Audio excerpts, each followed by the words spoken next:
and welcome to another edition of your favourite podcast, The Technical Area, back from international duty. Joining me tonight is Lee, Kieran, Rob, and obviously I'm Jason. Over to Lee for the scores. Well, we'll start with West Ham getting their first points of the season against Everton, 3-1. Obviously, Yarmolenko had a brilliant game. First start, I believe. Yeah, it is, yeah. Rob, will bring this over to you. Seeing as you're the West Ham fan, you're going to want to be happy and gloat about this a bit, I reckon. I'm not going to lie, you can't see it, but I've got a big smile on my face. First 3 points, and you lot cannot wind me up this week. For once. In fairness, Jack Wilshere, Rob, Mr. Big Shot signing, where's he nowadays? Don't care, I'm on 3 points now. Fair play. In Declan Rice we trust. But on a serious note, yeah, it was a good performance for us. A lot better than what I've seen. Like, me and Jason went to the Wolves game, and obviously it was pretty poor. But it's a lot better than what we were last time out. So hopefully, from here, hopefully it should be. Well, we've got Chelsea next, so I'm not going to get our hopes too much up. But with Yarmolenko scoring 2 goals on the Premier League start, happy days. I think it's something West Ham desperately needed. They needed some points, whether it was a draw.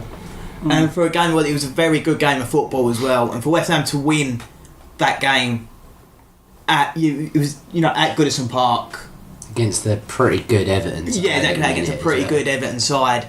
They needed that. They needed that shot of confidence that, because we was going into territory of Frank de Boer's and going games without points that you just can't do now. That's the thing as well. Like, I think everyone massively wrote West Ham off before the ball was even kicked. Like, I think some betting sites were like 5-1 to win. Yeah, Like, which not to be fair, you couldn't really blame them for at the start of the game.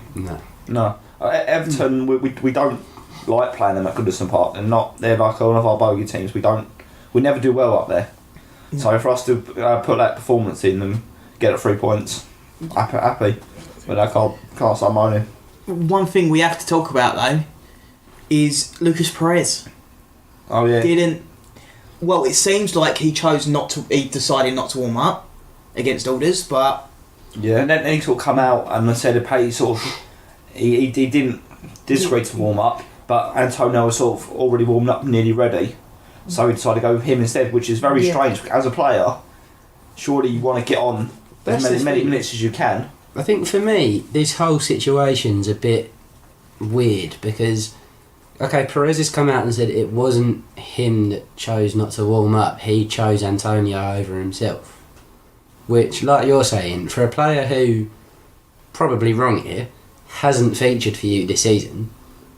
I think if he's featured in I think he's come off the bench or featured in the Carabao Cup, but not really. He's not getting many minutes. A player who's genuinely struggling for minutes to sit there and go, yeah, okay, I won't go on because he's a little bit warmer than I am. What minute was it? It was pretty close to the end. Yeah, it was when Arnautovic got injured. Arnautovic got injured, so he didn't have time. It wasn't a change we'll do in 5-10 minutes. It was Arnautovic got injured, had to make a switch. He says that, and the images as well that looked like he was having a disagreement. He's saying it was to do with the talk with the goalkeeping coach, which all seems. Yeah, it doesn't seem to add up. And then Pellegrini was just sort of pretty much after match interview was sort of like, nah, it wasn't that he was, because Antonio was more warmed up. But this is a player who's since coming to England has massively struggled. West Ham threw him a huge lifeline. I wouldn't say struggled. I'd say he wasn't given the opportunities at Arsenal at all. In the times where he did play, which was very, very rarely, I think even in that one season, I think we gave him. If we gave him 20 minutes of football, I'd be surprised. But in them 20 minutes, he showed that he did have some skill when he wanted to. But didn't he play against Sutton United, and that was one of his only goals for them? Yeah, I think it was. Yeah, Sutton United in the FA Cup. But yeah, he showed some promise. But yeah, a player like Perez at this moment in time, you need as much game time as you possibly can. Yeah. That's why I can't work out why he didn't come on. Even if he weren't warmed up, surely it's a player you would want to come on. Give it 5 minutes, you're warmed up, you're fine. So if we're on the subject of former Arsenal players going to West Ham, as Jason alluded to a little bit ago, I think we've got to talk about the fact that Jack Wilshere again on the injury table, again on the physio's table, out for 6 weeks at least. You got to say they're saying 6 weeks, but with Jack Wilshere, it's never 6 weeks. 6 weeks could be anything, you know. Is that going to be a big blow for West Ham? I think it will be. I think watching him play, he does. He knows what he's got. He can pass good balls. He can set attacks up. But I don't think we've got that. We've got too many defensive midfielders. He's sort of a player that can get the ball forward. Yeah. But we seem to have like these Obiang, Kyoto. I know he's gone Palace now, but we used to have them sort of players like Rice. They seem to pass backwards. They're never looking for the through ball forward.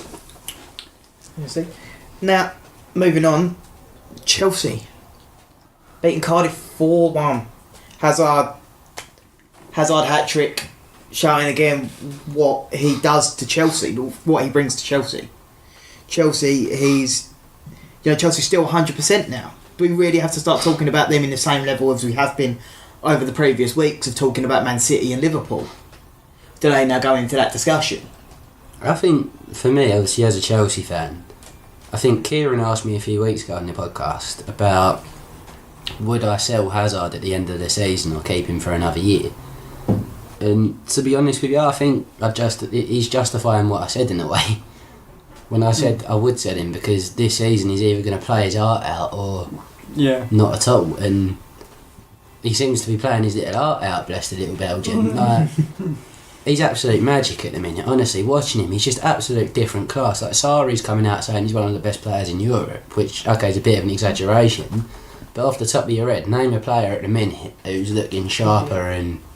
That's what I was just about to interrupt you there and go, is it a bit of an exaggeration though? Because he's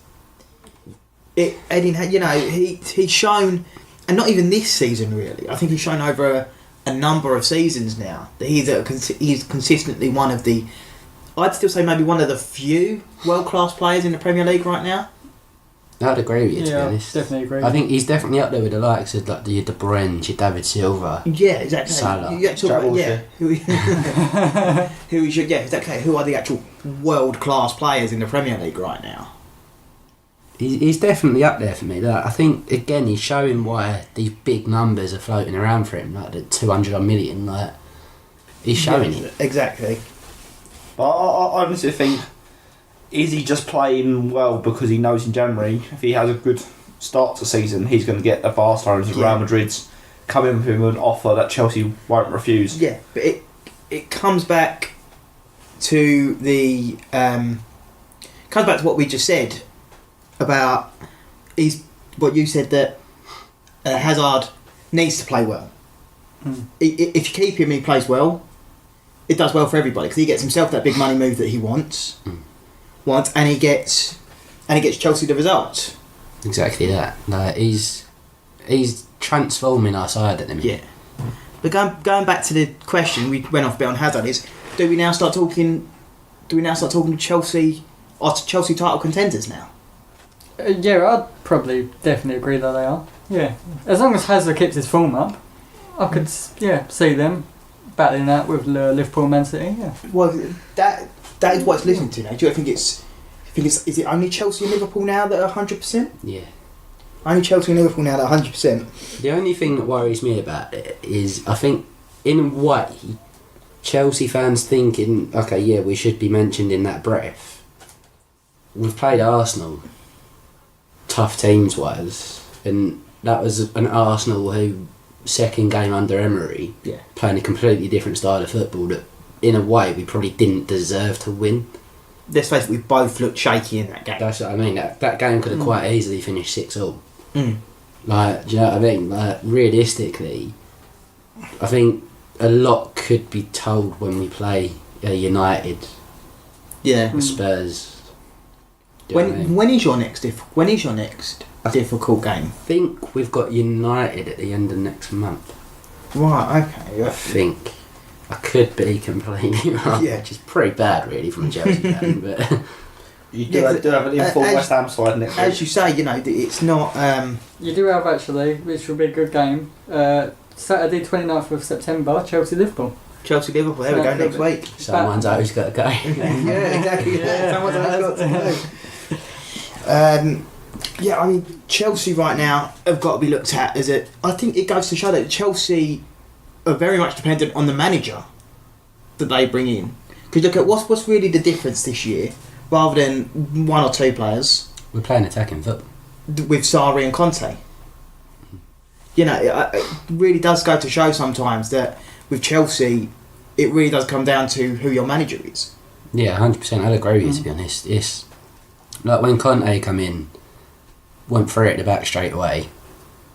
Well, 5 if you include the wing backs or whatever, but you get what I mean. Yeah. Do you know what I mean? It transformed us. It transformed the Premier League. Now Sarri's come in playing Sarri ball, and again we're Just getting at results. the top of the league again. Yeah, it's getting results. Getting results. But, as you know, as we're talking about 100% teams, we've got to talk about the team that lost theirs. Lost theirs this week. Man United beat Watford 2-1. Luckily. Well, yeah, I mean, De Gea had an absolutely outstanding performance. I put out a couple of saves towards the end that really did stop Watford getting an equaliser. I think you put any other goalkeeper in that goal, Watford were at least getting an equaliser out of that game. And that's the thing as well, up the other end of the pitch, like, I had Chris Smalling scored, which was, don't get me wrong, it's a cracking little finish. You'd expect that off your main striker, not your centre-back. But you sit there and you're like, they didn't really have that many chances. No. It says a lot when I think, who scored the first? It was another defender, wasn't it? I'm sure it was another defender that scored the first goal. Right, we're all now currently looking at our phones. Yeah. Go get your goal scorers. But anyway, yeah, like... Well, why didn't Lukaku score first? Sure, He Lukaku could scored have. first. Yes, it was, Yeah, it was Lukaku. It was Lukaku. Lukaku. Yeah. I'm completely bloody wrong. 2 goals in 3 minutes for Man United. But that's what I'm saying. Like they don't seem very like good. Another thing that's got to be mentioned. Matic getting sent off in the 94th minute for a second. Yeah, it was a stupid challenge. The Watford player was going nowhere. Was going absolutely nowhere, and to take him down for the yellow card, to give them a free kick in a dangerous position. For the last kick, for what turned out to be the free kick was turned out for a corner. Well, to give for a great De Gea save, and then the corner was the last kick of the game. Yeah. But anything could have happened from that resulting free kick that Matic gave him. It's a bit of a rookie error from a player that is pretty good. Yeah, And that's the thing. Yeah. You sit there and you go, Matic at United is arguably, obviously I'm a bit biased because he played for us, but he's arguably like the rock of that midfield in a minute. Pogba aside, like he's not doing great for him. But Matic is unreal. I mean, he's consistent as anything. Yeah. And to go and do that, like you just said, Keir, it's a rookie move. Yeah. You expect that off like that McTominay. Do you know what I mean? Like, Yeah. they got, like, Yeah. you expect that. Like, Yeah. not imagine Matic, who's got like 7 years Premier League experience. Yeah. It was just poor judgment all round. Yeah. Well, really. Well, we mentioned while we were talking about Chelsea, but now Liverpool maintained 100% against Tottenham 2-1. So you've got to look at the fact that Liverpool. I mean, I didn't watch the game, so I'm not too sure. I don't know if any of you did. Yeah, I did, yeah. Yeah, I was on a plane at the time, but you got to look at the fact that Liverpool look good from what I've heard. Yeah. What I've heard, but now you got to look at the fact that Tottenham have lost 2 on the bounce. The things with Tottenham watching them, they made so many errors. There was so many mistakes middle of the park, giving the ball away. It's just pretty much Liverpool pretty much going, alright, if you do that, we're going to punish you. Yeah, And then they could have scored a lot more. It was one of them ones, Tottenham just didn't look like a team they've been last season. They look like a different side. Yeah. Is this the point in the season? Of course, Tottenham have now lost 2 in the last 2. Is this now the point where people are going to start looking at the fact that they signed absolutely nobody in the summer? Is that going to be the thing that now starts coming back up again? I think everyone forgave them in the first few games because they were winning. But now they've lost 2 in a row, is that now going to start to come back up as the failure of this season for Tottenham? I think maybe because they've got the same manager, the same team. Teams know how they're going to play. They're probably going to it thinking, well, last season they've done this against us. Let's try and do that against them this season. They haven't got another player going. We've not played against him. We don't know what he's going to do or him. Everyone knows if you stop Kane, you're pretty much stopping the team. Yeah, I think that's what it is at the moment. Like Lloris has been out, so form hasn't been looking great. exactly. I mean, yeah, exactly that. Though. You say no, but you can think because they've signed no one new. It means their tactics are more or less the same, which has got to mean that these teams are going to know now how to defend against Tottenham. Yeah. Sorry. Yeah, I think they should have really added squad depth. There's like, say if they're playing poorly, they've got no one really new to come off the bench, have they, really, to make a difference? So. I think, if Kane's having a bad game, okay, I know that's not necessarily something that happens a lot, Kane to have a bad game, but say like Kane's not working, who do they bring on to replace him? Llorente? He hasn't proved himself. He hasn't proved himself, exactly. There's no... I think that's the thing with Tottenham sometimes, is that their backup option relies too much sometimes on an Ericsson bit of skill out of nowhere, or a Eric Dyer free kick or something. That's the thing. Like, I think with Tottenham at the minute, I think where they're going quite a lot downhill at the minute, in a way it shows that these managers, like, they definitely get treated differently by the press. Because you sort of sit there and, okay, Spurs, like you say, they've lost 2 on the bounce, but where's Pochettino's calls to get sacked? Where's Skybet slashing his odds to be the next manager gone? Mourinho lost 2 games at United and there was calls for his head. Like, you sort of sit there, we discussed it week in, week out when United were losing. Like, do you know what I mean? What's the difference now? Like, you sit there and you're like, should Pochettino go? Do you know what I think it is? I think it's because they've had like a new stadium sort of thing. They're all going, oh, we see they have to have a new stadium and they can't really sign anyone. Let's let him off. But no, they're Tottenham. Yeah, exactly. They're not a Burnley. They're not a Watford or something. They're a big side. They should be winning games. I might sound sort of biased against Tottenham a little bit, because okay, I am, but I think you've got to look at the fact that sometimes I think the press like Pochettino, which is why there is not this. The press don't like Mourinho, which is why after 2 losses the press are going, time for Mourinho to go, time for Mourinho to go.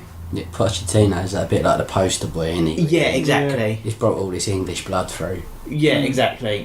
The press like him, so he doesn't get that. He doesn't get the press on his back the second Tottenham make a misstep. It's a bit like Klopp, really. I think a lot of people like him. I think Liverpool could have a terrible game, and they would jump down his throat. Exactly. It all comes down to, at the end of the day, who the press likes and who the press doesn't like. Yeah, I agree. But you've also got to look at the fact that not only did Tottenham lose twice in the Premier League, as they've lost again in the Champions League to 2 late goals from Inter Milan. It's the same thing again. It seems like it's the same thing nowadays, isn't it? Like with Tottenham, it's just ropey defending. Do you know what I mean? Like, went to sleep in the last 10 minutes and it cost them the game.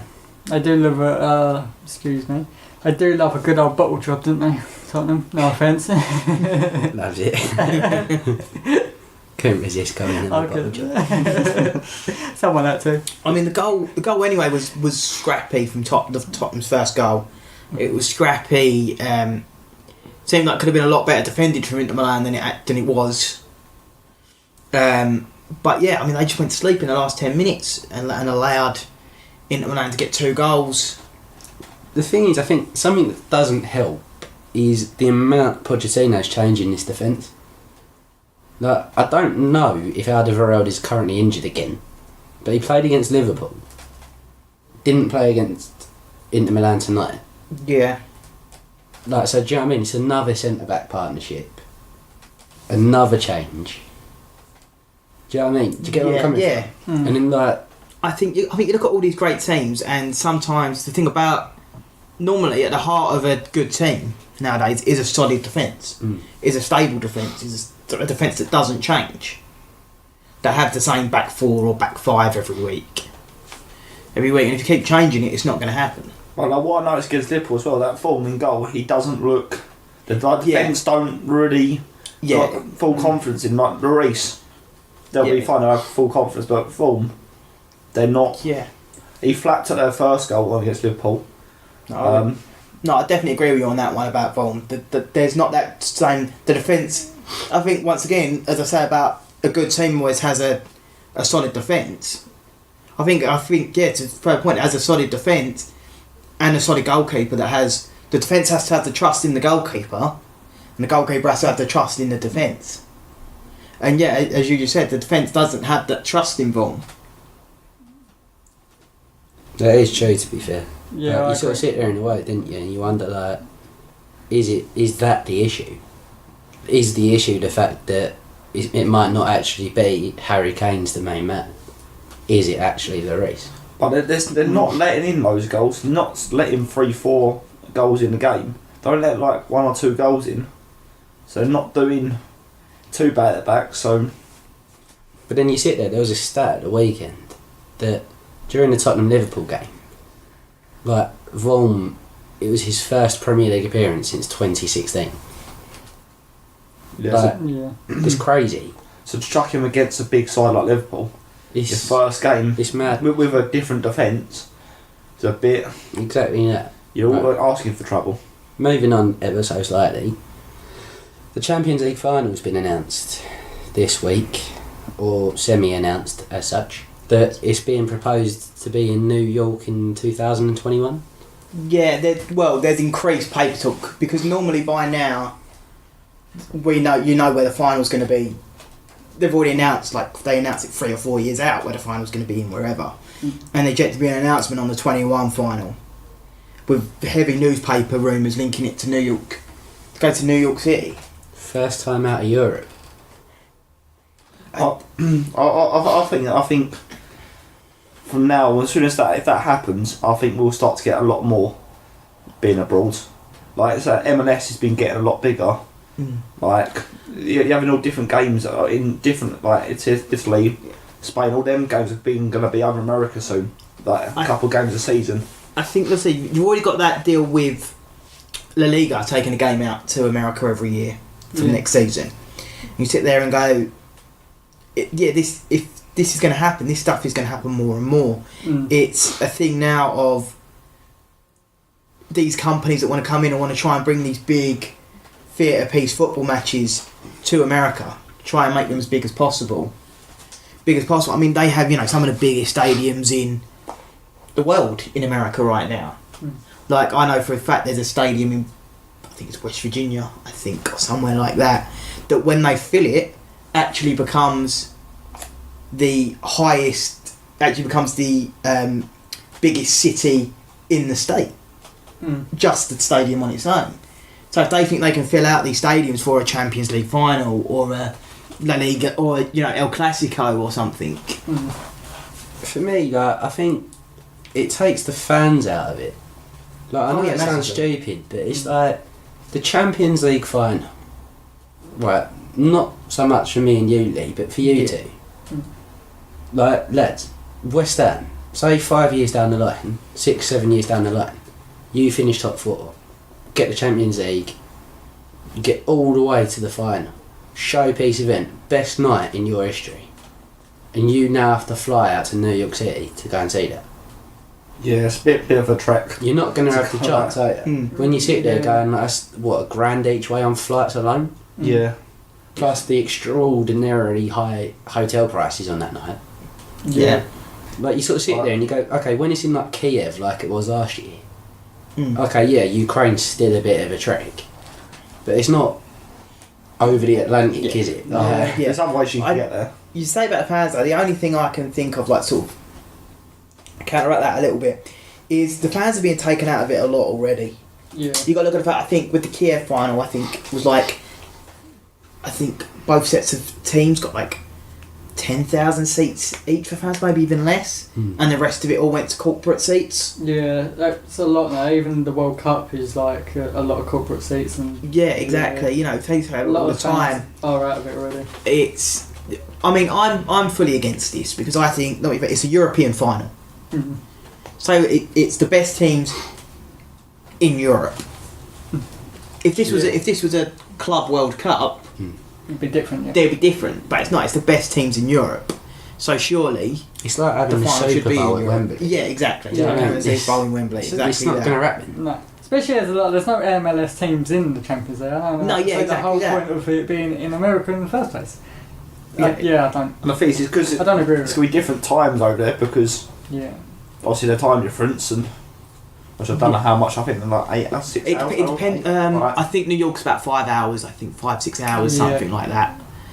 Yeah, if you're going for New York City. I mean, but you've got to look at now, America. If they want it, obviously, you've got to look at the fact that football in America is getting bigger and bigger and bigger with the game of La Liga and just MLS in general. Like, that's the thing. Like, on that point now, with MLS getting bigger, they're attracting these players like Ibrahimovic, who this week scored his 500th career goal. On that, do you think, in a way, is Zlatan wasted his career? If you get where I'm coming from, these 500 goals, scored a lot of them for PSG in the French league where they were dominating it anyway. Scored a lot of them early doors in Italy.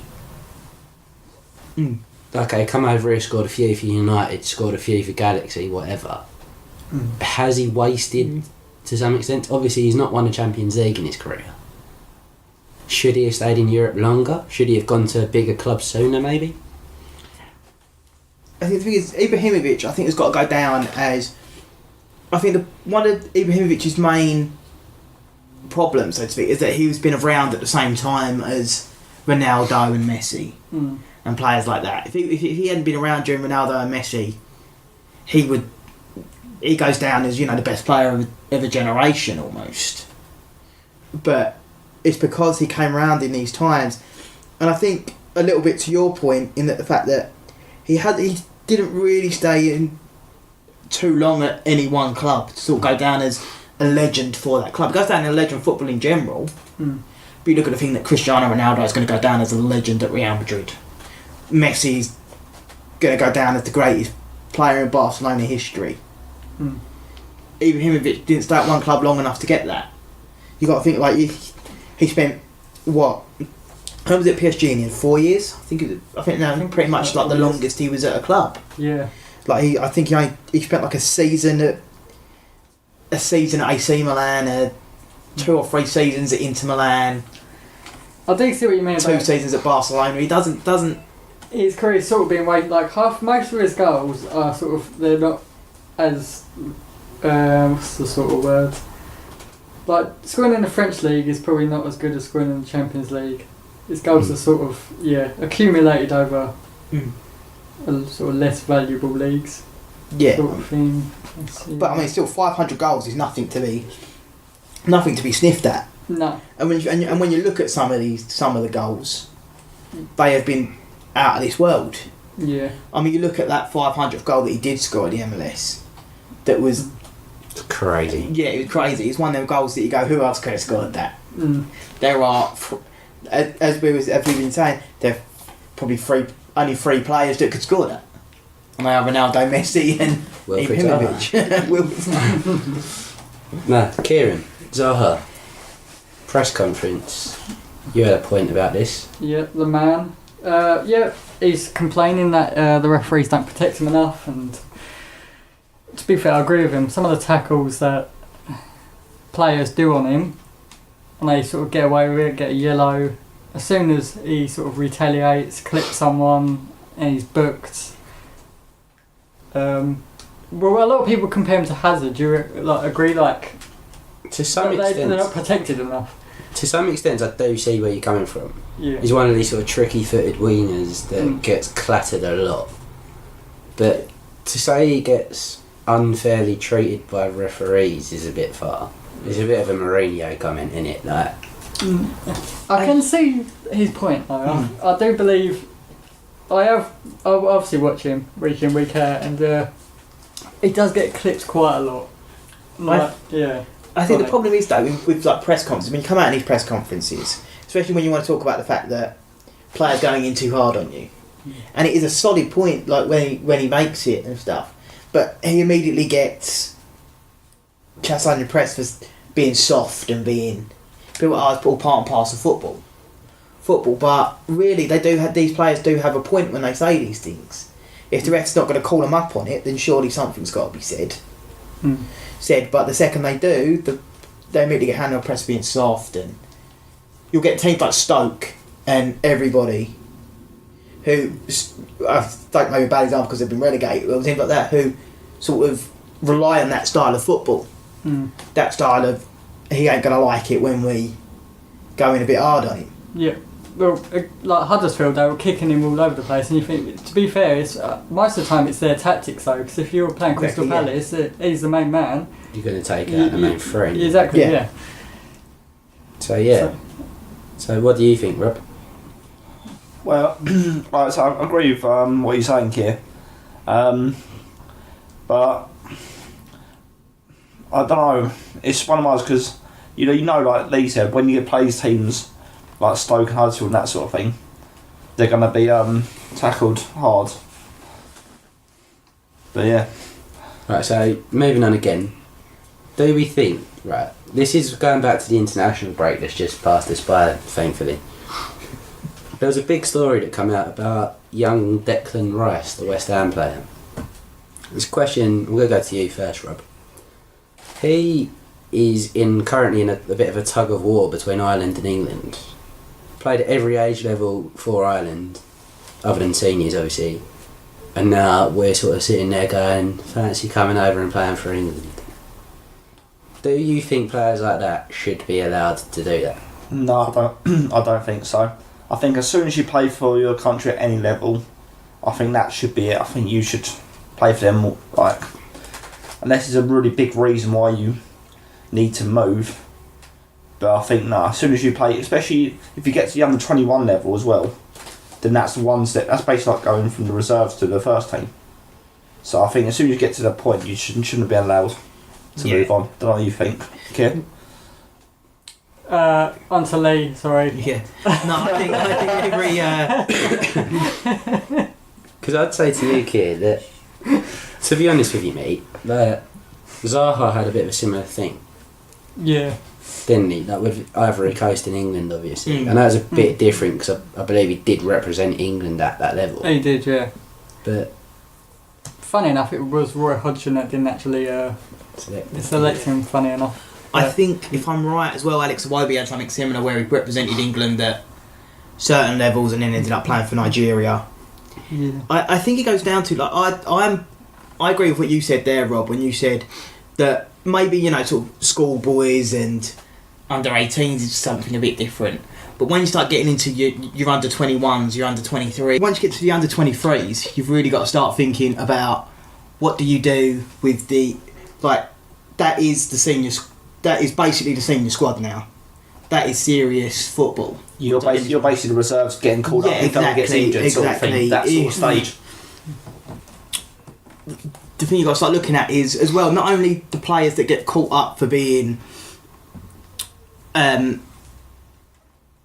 for having like mums and dads that are a different nationality, you got to start looking at the players that, like Diego Costa, deciding that he's going to play for Spain just because he's stayed in Spain for 3 years and got a Spanish passport. Got the citizenship. Yeah, he's got the citizenship. That is something that is a seriously where it goes wrong in my eyes when it comes to who can and can't play for a national side. Yeah. I understand the, you know, your nanny's Nigerian, you're half Nigerian or you're whatever, a quarter other nationality. It's when you start going into various loopholes just to be able to play for a better country or a worse country. Have you seen what Barcelona do? They because they're only allowed a certain amount of non-EU members or players, so they get them to change nationality to Spanish, so they can sign basically a Brazilian. They did that with Coutinho, didn't they? Yeah. I don't think Barcelona or another Spanish team did something similar where they'd sign these young like South American players, and then loan them out to somewhere for 3 years so they could get the pass, get the citizenship, and then just bring them back over. Yeah, that's Real Madrid, wasn't it, with that Vincentius? Yeah. Yeah. But it's like Almunia, he obviously didn't get picked for the Spain squad. Did not, because he'd been here 5 years with Arsenal and that. Yeah, there was serious talk. Decided, I want to play for England now. I just don't think shouldn't be able to do that. No. On this note though, I think like Wilfred Zaha, I do think England sort of missed out there massively. I think we could have done with him. Where would you think he'd fit in the squad? Personally, I think he'd come on as like I don't know, maybe a sub. But wasn't that his issue? Is he didn't want that? Yeah, and sort of he never really got picked. Pretty much, will we play above sort of Sterling? I just think sometimes you need that little tricky winger that sort of. But then I'm a Palace fan and I'm biased, so yeah, I would say that. Right, so another big topic from the international break was Leroy Sané. He withdrew from the Germany squad because his attitude was bad, apparently.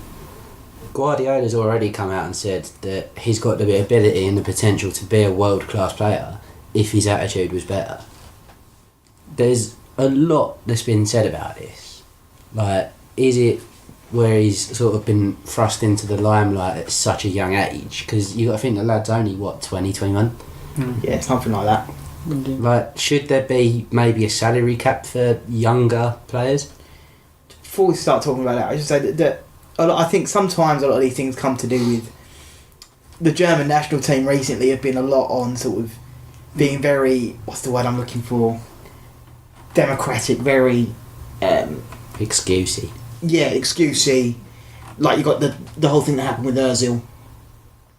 Ozil basically retiring from international football because of the like taking a picture with a Turkish prime minister. Yeah, because of the attitude amongst the German team towards it, and a very from the German FA, and so for now them to make comments saying that they didn't pick Sane because of his attitude is all a bit. Yeah.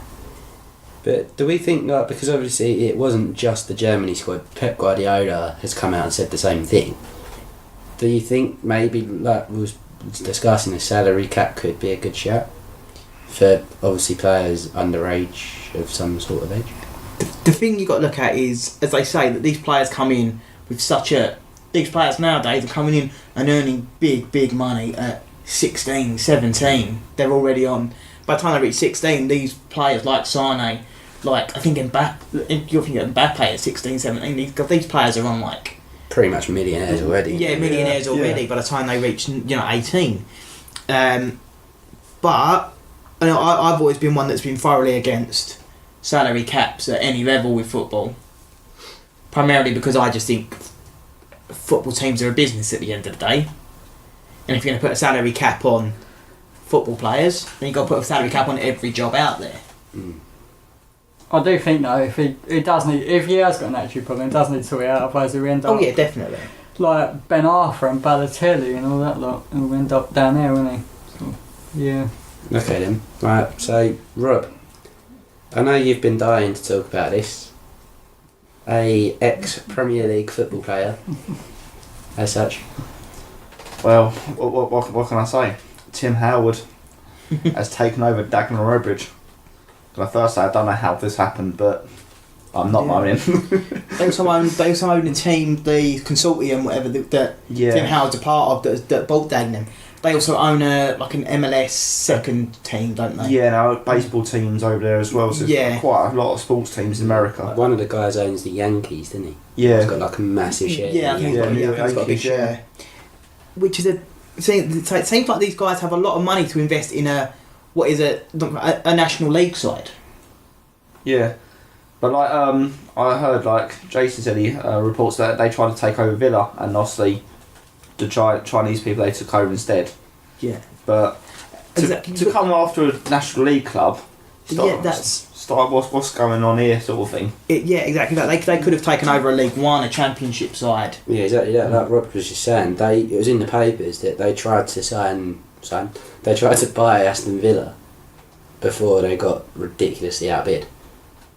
So it goes a lot to say that Aston Villa is one of the old great in away clubs.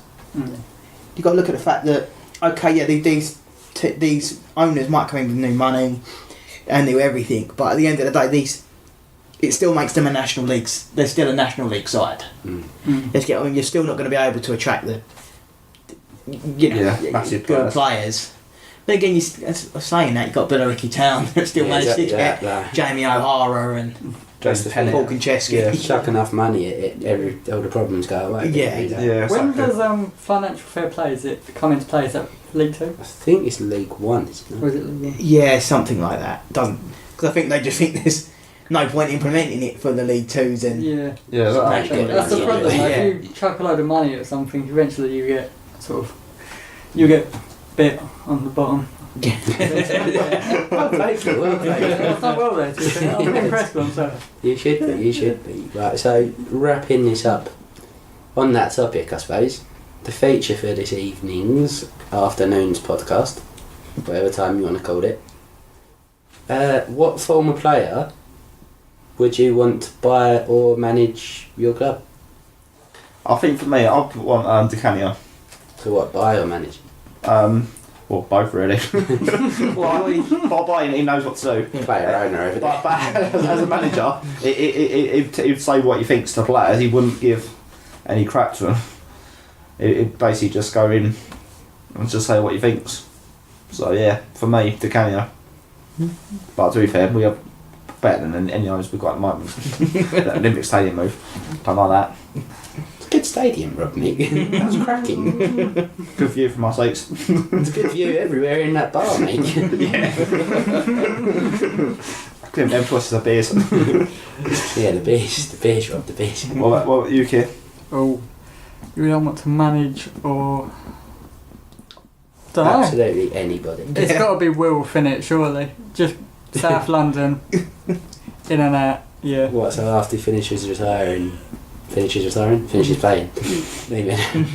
Yeah, maybe one day he'd come back and manage us, yeah, I reckon, yeah. So I'd like to see, yeah. They asked.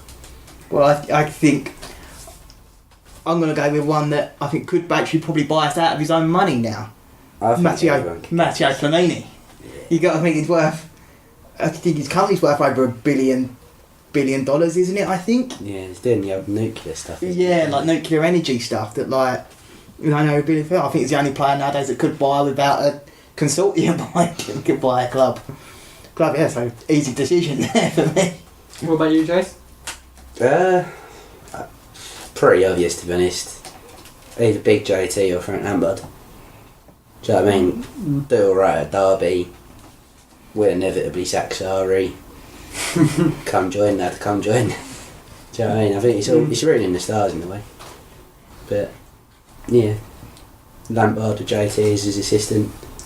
Get Drogba back, get the old band back together, you know what I mean? What would you Get some want? Peter Cech involved. We'll have like over 40 team. Yeah, have a little bit of Paulo Ferreira as a coach. We're doing probably OEP League. Yeah, do you know what I mean? The Chelsea vets are smashing it now. Masters football, that's what I need to bring back. Right, so we're going to wrap that up there then, ladies and gentlemen. Thank you from me. Thank you for me.